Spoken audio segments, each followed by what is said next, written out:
बबलू हाथी सुबह सवेरे अकेले वन में टहलने के लिए निकला। वह अपने ही धुन में चला जा रहा था। लगता था उसके दिमाग में कोई उलझन है जिसे वह सुलझाने की कोशिश कर रहा था।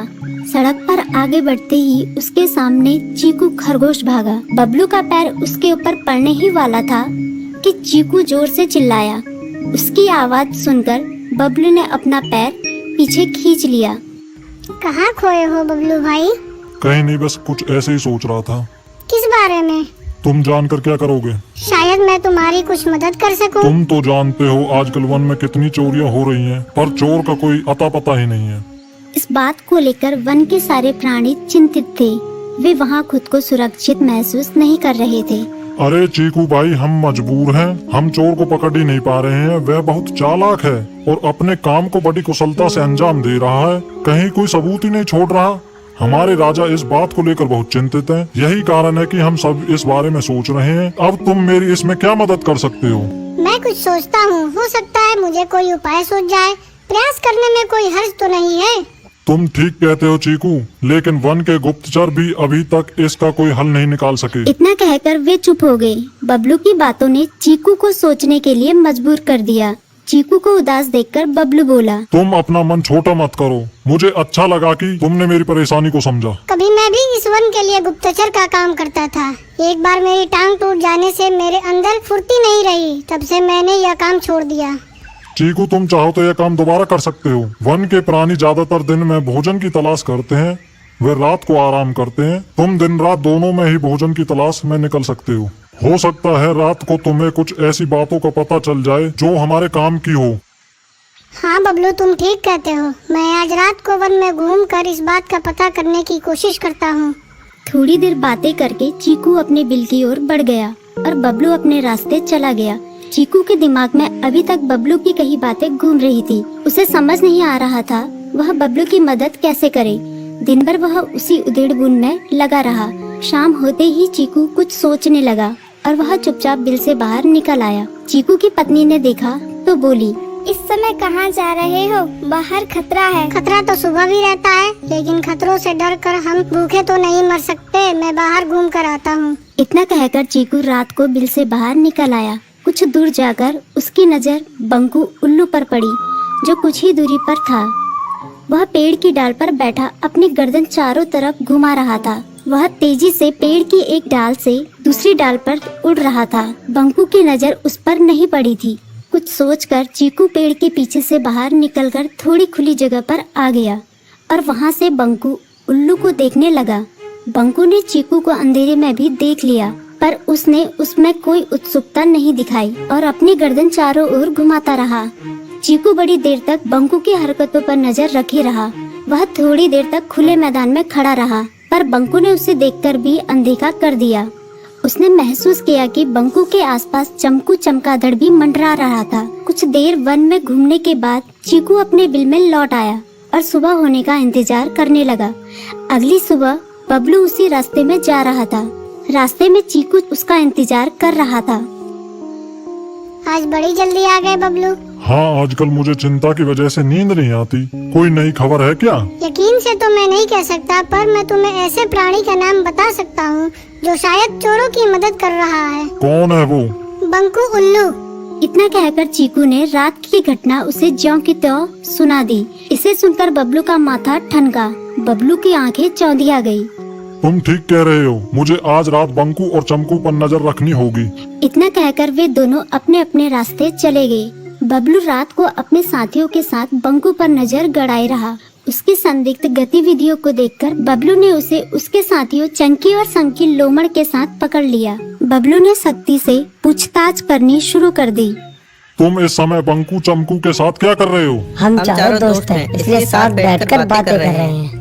चमगादड़ और उल्लू की दोस्ती तो समझ में आती है, पर लोमड़ के साथ दोस्ती कैसे हो सकती है? सख्ती से पूछने पर दोनों ने अपना जुर्म कबूल कर लिया और सभी चोरियों के बारे में बताया जो उन्होंने कुछ दिन पहले वन में की थी। बबलू ने उनके चोरी का सारा सामान भी बरामद कर लिया। बंकू और चमकू को अभी तक समझ में नहीं आ रहा था कि वो इतनी आसानी से कैसे पकड़ में आ गई। तुम उसी तरह तोते के रूप में भटको। नहीं नहीं, मुझे आजाद करो, वरना मैं तुम्हें छोड़ूंगा नहीं। अब तुम मेरा कुछ भी नहीं बिगाड़ सकते। अब तुम जाओ यहाँ से और अब से ऐसे ही घूमो। अब तुम्हें पता चलेगा कि दूसरों को दर्द देने में कैसा महसूस होता है। इसके बाद वह राक्षस वहां से उड़ जाता है। मर्चू और उसकी पत्नी सीता दोनों खुश हो जाते हैं। मर्चू पहले की तरह काम करने लगता है। वह और उसकी पत्नी दोनों खुशी खुशी जिंदगी गुजारने लगते हैं।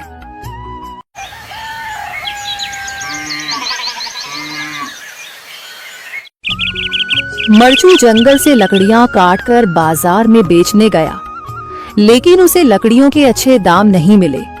इस पर मर्चू ने कहा, अरे भैया, इतने कम पैसे? इन पैसों में तो 2 वक्त का खाना भी नहीं मिलेगा। आप मुझे बहुत ही कम पैसे देते हैं। मैं इतनी मेहनत से लकड़ियां काट कर आता हूँ, लेकिन उनके पैसे मुझे बहुत कम मिलते हैं।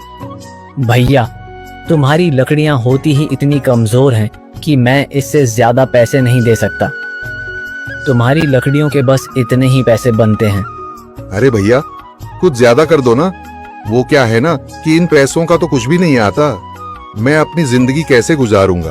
भैया, तुम जाकर अच्छी लकड़ियां लाओ, तभी इन लकड़ियों का अच्छा दाम मिल पाएगा, वरना इन लकड़ियों का तो यही दाम है। ये सुनकर मर्चू बहुत ज्यादा परेशान हो गया और पैसे लेकर किराने की दुकान से सामान खरीदकर घर आ गया। घर पहुंचते ही मर्चू की पत्नी सीता ने कहा, अरे जी, सामान ले आए आप? हाँ जी, सामान ले आया हूँ। सीता के चेहरे पर खुशी छा जाती है, लेकिन जब उसने सामान देखा, जी, इसमें तो बहुत थोड़ा सामान है। हाँ सीता, मुझे पता है कि यह सामान बहुत थोड़ा है, लेकिन मैं क्या करूं? मेरे पास जितने पैसे थे, मैं उतने का ही सामान लेकर आ गया हूँ। इस तरह हमारा गुजारा कैसे हो पाएगा जी? आपको तो पता ही है कि हम कितनी मुश्किलों से गुजारा करते हैं। हाँ हाँ, मुझे पता है, लेकिन मैं कर भी क्या सकता हूँ? मेरे पास इतने पैसे ही नहीं कि हम एक अच्छी जिंदगी गुजार सकें। इतनी मेहनत कर रहा हूँ, लेकिन फिर भी मेहनत का फल नहीं मिल रहा। इतनी मेहनत से अच्छी लकड़ी काट कर आता हूँ, लेकिन मुनासिब दाम नहीं मिलता। मैं तो बहुत परेशान हूँ। क्या करूँ? कहाँ जाऊँ? अरे जी, आप परेशान न हो, आप कोई और काम देख लें।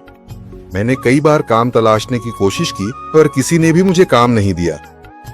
ये सुनकर सीता भी काफी ज्यादा परेशान हो गई।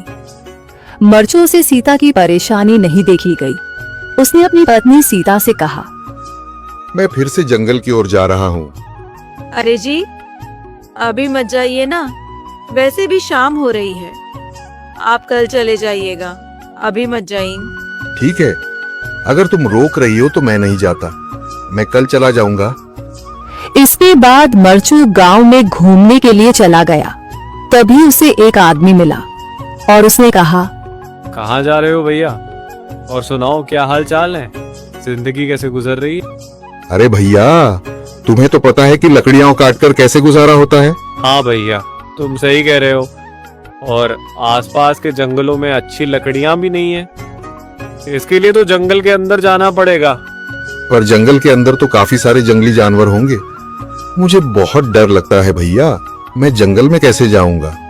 हाँ भैया, जंगली जानवर तो होंगे, लेकिन अच्छी लकड़ियां तो वहीं से ही मिलेंगी। ये सुनकर मर्चू बहुत ज्यादा परेशान हो गया, लेकिन वह आदमी बिल्कुल ठीक कह रहा था। जंगल के किनारे की सारी लकड़ियां कट चुकी थीं। अब सिर्फ जंगल के अंदर ही अच्छी लकड़ियां बची थीं। अगली सुबह मर्चू